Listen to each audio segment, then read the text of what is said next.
BC రిజర్వేషన్ల bill అంశంపై మంత్రులు పొన్నం ప్రభాకర్, కొండా సురేఖ, బీసీ ఎమ్మెల్యేలు రేపు ఢిల్లీకి వెళ్లనున్నారు. తెలంగాణలో బీసీల రిజర్వేషన్ను 42% పెంచుతూ శాసనసభ ఆమోదించిన బిల్లును పార్లమెంట్లో ఆమోదించాలని ఏప్రిల్ 2వ తేదీన బీసీ సంక్షేమ సంఘాలు మహాధర్నా చేపట్టనున్నాయి. ఈ మహాధర్నాకు ఏఐసీసీ అగ్రనేత, ప్రతిపక్ష నాయకుడు Rahul Gandhi, Revanth Reddy, deputy CM Bhatti Vikramarka, PCC chief Mahesh Kumar Goud, మంత్రులు పొన్నం ప్రభాకర్, కొండా సురేఖ, ఇతర మంత్రులు పాల్గొనున్నారు.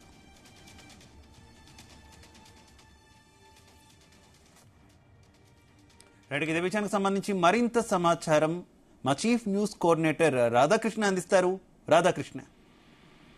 శివ, ఏప్రిల్ 2వ తేదీన అస్థినా వేదికగా, ఢిల్లీ వేదికగా జరిగేటువంటి బీసీ యొక్క మహాగర్జనలో కాంగ్రెస్ తరపున అంటే ఏఐసీసీ సంబంధించి అగ్రనేతగా ఉన్నటువంటి రాహుల్ గాంధీ, అదే విధంగా రాష్ట్రం నుంచి కూడా ముఖ్య నాయకులందరూ, సీఎం రేవంత్ రెడ్డితో పాటు మంత్రులందరూ కూడా ఆ యొక్క బీసీ మహాగర్జన పాల్గొనడానికి ఢిల్లీకి పయనమవుతున్నారు ఒక్కొక్కరుగా.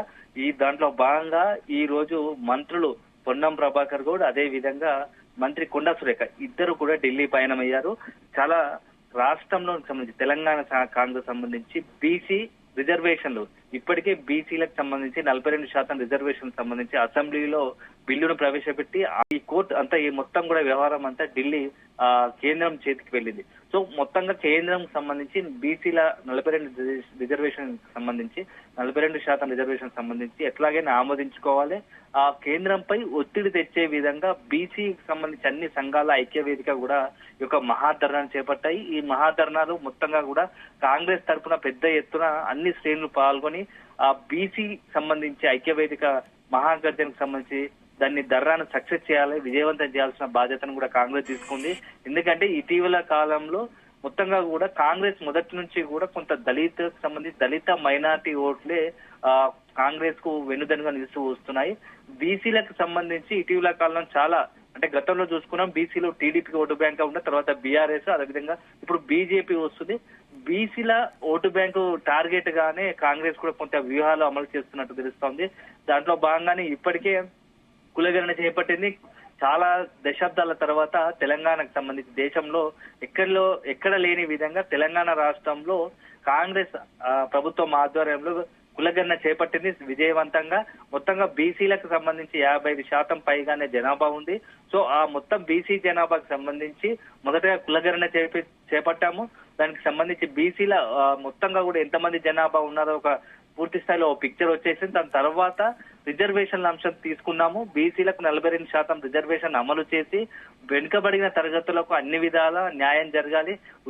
విద్య, అదేవిధంగా ఉద్యోగము, ఇతర రాజకీయంగా ఇక 3 వ్యవహారాల 3 సంబంధించి అన్ని రంగాల్లో బీసీలకు సంబంధించి వెనుకబడిన తరగతులకు న్యాయం జరగాలన్నదే కాంగ్రెస్ సంబంధించిన లక్ష్యము.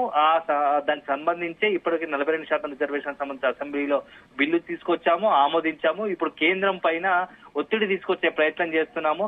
ఎందుకంటే బీసీలకు సంబంధించి దేశవ్యాప్తంగా చర్చ జరుగుతూ ఉంది. కులగణన చేపట్టాలని కాంగ్రెస్ మొదటి నుంచి కూడా, మొన్నటి ఎన్నికల నుంచే కూడా కొంత ఈ బీసీలకు సంబంధించి అదేవిధంగా దేశవ్యాప్తంగా కులగణన చేపట్టాలి. ఆయా రాష్ట్రాల్లో కాంగ్రెస్ ప్రభుత్వాల్లో కులగణన చేపట్టి సక్సెస్ఫుల్ చేశాము. అందులో తెలంగాణ సర్కార్ ఒకటి సక్సెస్ఫుల్ గా ఇటీవల కాలంలో కులగణన చేపట్టింది. దీని తర్వాత రిజర్వేషన్ అంశం తీసుకుంది. సో బీజేపీకి సంబంధించి ఇటీవల బీసీలు ఎక్కువ పోలరైజేషన్, రాష్ట్రంలో బీజేపీ వైపు మొగ్గు చూపుతున్నారు. ఎందుకంటే బీసీ కేంద్రంగానే బీజేపీ కూడా అడుగులు వేస్తా ఉంది. దాని కౌంటర్ గా కాంగ్రెస్ కూడా బీసీ ఓటు బ్యాంకును, బీసీకి ఉన్నటువంటి తెలంగాణలో దాదాపు 58% బీసీ జనాభా ఉంది. ఆ బీసీ ఓటు బ్యాంకును టార్గెట్ గానే అన్ని రాజకీయ పార్టీలు వ్యూహాత్మకంగా అడుగులు వేస్తున్నాయి. దాంట్లో అధికార పార్టీకి సంబంధించి రేవంత్ సర్కార్, అదేవిధంగా కాంగ్రెస్ ప్రభుత్వము ముఖ్యంగా ఈ బీసీలకు సంబంధించి కులగణన చేపట్టాము.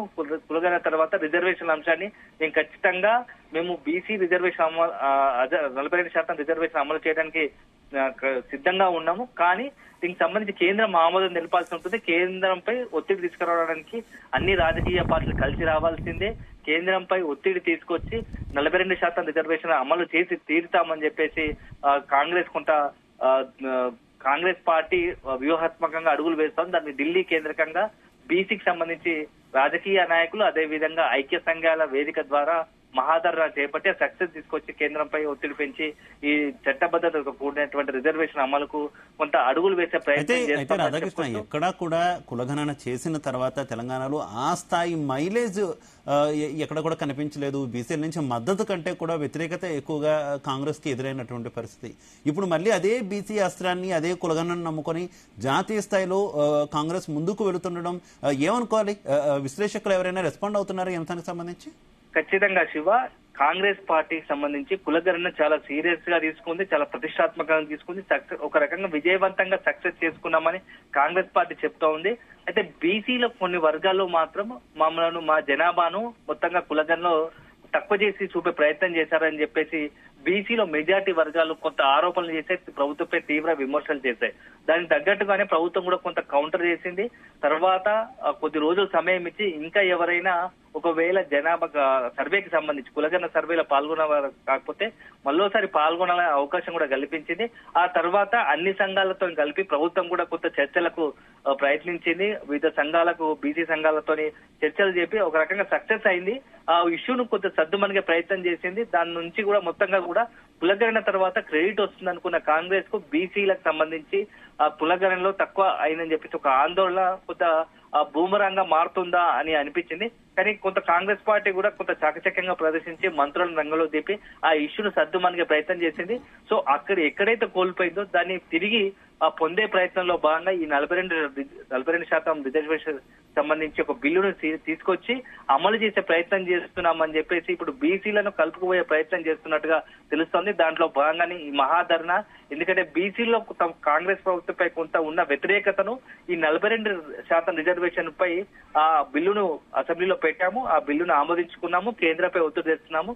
ఈ సమస్య మాది కాదు, మేము సిద్ధంగా ఉన్నాము, చిత్తశుద్ధితో ఉన్నాము. బీసీలకు సంబంధించిన అంశంలో 42% రిజర్వేషన్ అంశం కావచ్చు, ఇతరత్ర విషయంలో బీసీలకు సంబంధించి ఏ అంశంలో పట్లైనా మేము చాలా సీరియస్ గా ఉన్నామని ఒక మెసేజ్ ను పంపాలని కాంగ్రెస్ అనుకుంటుంది, భావిస్తుంది. దాంట్లో భాగంగానే ఇప్పుడు మొత్తంగా కూడా కాంగ్రెస్ సంబంధించి రేవంత్ సర్కార్ క్యాబినెట్, అదేవిధంగా పిసిసి కాంగ్రెస్ పార్టీకి సంబంధించి పిసిసి అధ్యక్షుడు మహేష్ కుమార్ గౌడ్ తో పాటు ఇతరత్ర ముఖ్య నాయకులందరూ కూడా ఈ ఏప్రిల్ 2వ తేదీన జరిగేటువంటి ఒక మహాధర్నాలో పాల్గొని సక్సెస్ చేయాలని అనుకుంటున్నారు. కేవలం ధర్నా తర్వాత వదిలేయకుండానే ధర్నా తర్వాత కూడా నెక్స్ట్ ఇంకా ఏదైనా చర్యలు చేపట్టాలనేది కూడా ఆలోచన చేస్తా ఉంది. ఇంకా మరింత ఒత్తిడి తీసుకొచ్చి మేము బీసీల పట్ల కొంత చిత్తశుద్ధితో ఉన్నాము, ఆ చిత్తశుద్ధిని మనం శంకించకుండా ఉండేందుకు మీ సపోర్ట్ కావాలని బీసీ సంఘాల నాయకత్వాన్ని కూడా కోరే ప్రయత్నం చేస్తున్నట్టుగా తెలుస్తోంది. రాబోయే స్థానిక సంస్థ ఎన్నికల్లో ఇప్పుడు పార్టీ పరంగా ఎలాగో బీసీలకు 42% ఇస్తామని చెప్పేసి అఫీషియల్ గానే రేవంత్ రెడ్డి ప్రకటించారు గతంలోనే. ఇప్పుడు అధికారికంగా కూడా వస్తే బాగుంటుంది, దాంట్లో ప్రయత్నంగానే మేము చేస్తున్నాము. వీళ్ళని త్వరగా వస్తే స్థానిక సంస్థల ఎన్నికల్లో కూడా మేము 42% రిజర్వేషన్ అమలు చేయడానికి సిద్ధంగా ఉన్నామనే ఒక సందేశాన్ని ఇంటర్నల్ గా కాంగ్రెస్ ప్రభుత్వం పంపించే ప్రయత్నం చేస్తోంది. Shiva, right, okay, thank you.